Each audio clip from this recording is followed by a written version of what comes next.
the other ones, though. Disappointing. All right. Sorry, I'm kidding. The next one will be just as disappointing.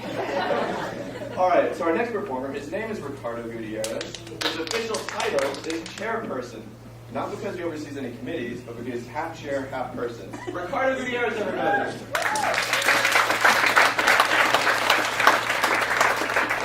How's everyone doing? Yeah, okay. I'm doing alright. I'm the oldest performer here tonight. I'm 25, which is a little bit older than being young. I'm in the weirdest part of my life right now. I'm in the weirdest part of my life right now. I don't know exactly. The oldest part of me I'm in the weirdest part of my life right now. The old part of me wants stability and a good source of income, and the young part of me still wants to rebel and wants to rebel against conformity. And I'm thinking of all these career options to take. One of them that I thought about was prostitution. And the one thing about prostitution, though, is that it seems pretty easy to get into. I mean, for example, I'm not a paraplegic, so I'm still pretty 60% able. Sorry. I'm 60% able tonight. So the woman.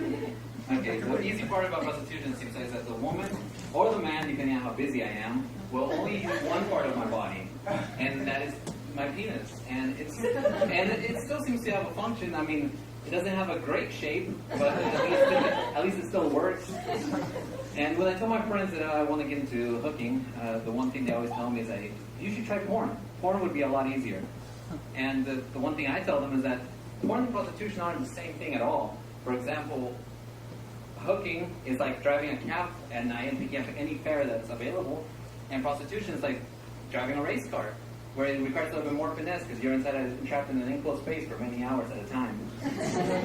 and I got to be honest with you, many of my friends are girls, and they have friends on me, so sometimes it's pretty easy, but at nights it makes me want to go home and put my penis on eBay and have it been slightly used, only one owner.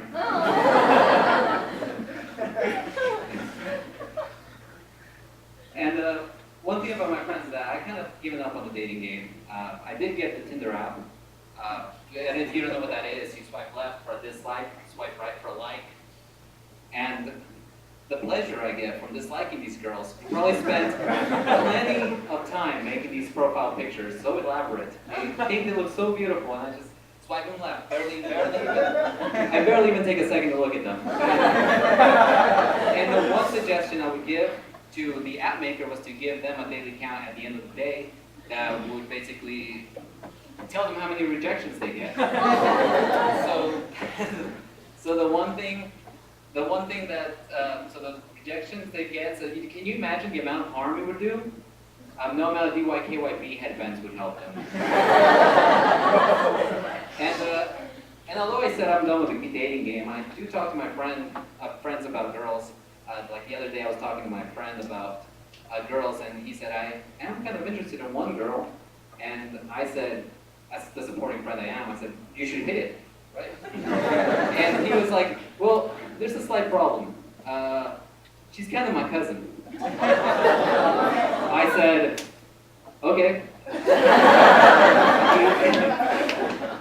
So he said, there's another problem. She's 14 years old. I said, what? Okay. And don't ask me how. Eventually we ended up looking at pictures of all his cousins.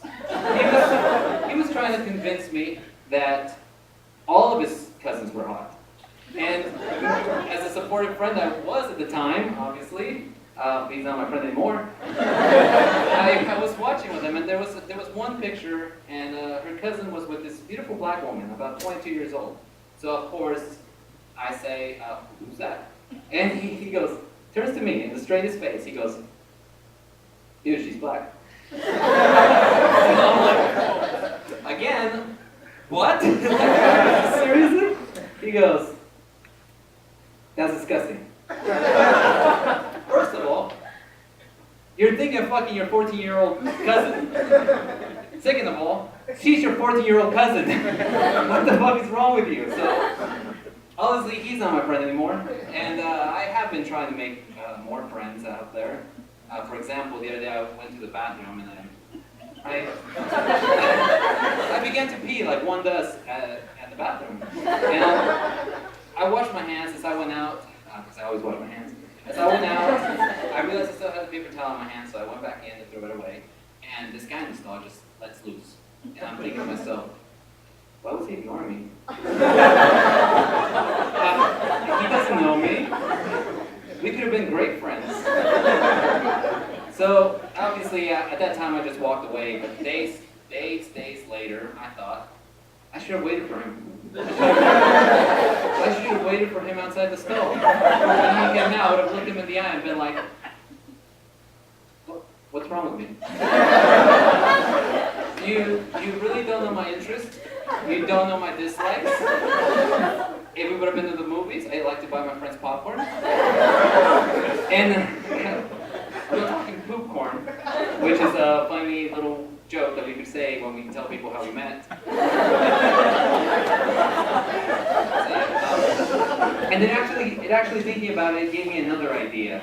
I thought about, what if there was an app like Shazam? Do you guys know what Shazam is? Yeah. Say yeah? Yeah. Okay. Yeah. But for pooping sounds. So when you hit the button, their Facebook profile will show up on your phone, and you can friend that guy right there. Like, I like the way this guy sounds. He seems to be healthy. He's the right fiber. Yeah, I'll definitely think about checking him out later.